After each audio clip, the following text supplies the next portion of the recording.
Vamos a instalar rápidamente el kernel Liquorix en Artix. Vamos a ir a liquorix.net.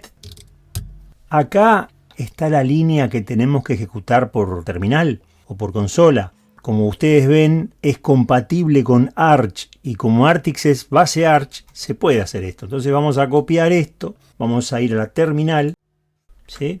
Lo mismo que nos pone la página web de la gente que sabe. A ver con qué nos encontramos.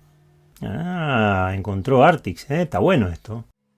Bien, bien, bien, está funcionando perfectamente bien. Vamos a ver después, porque la gente de Liquorix generalmente le da muy para adelante a Ubuntu y Debian, y a mi parecer, para la base Arch llega con un poco más de retraso y quizás pueda generar algún problemita en algún reinicio. Por lo tanto, la recomendación es mantener el kernel normal, no eliminarlo, no pasarse directamente a Liquorix, sino que tenerlo como una opción. Vamos a ver qué onda. Qué bien esta gente de Liquorix, qué buen trabajo. Qué nivel, qué nivel. Hasta queda el groove actualizado. La verdad me encantó, me encantó. Bueno, reinicio y después les cuento. Vamos arriba.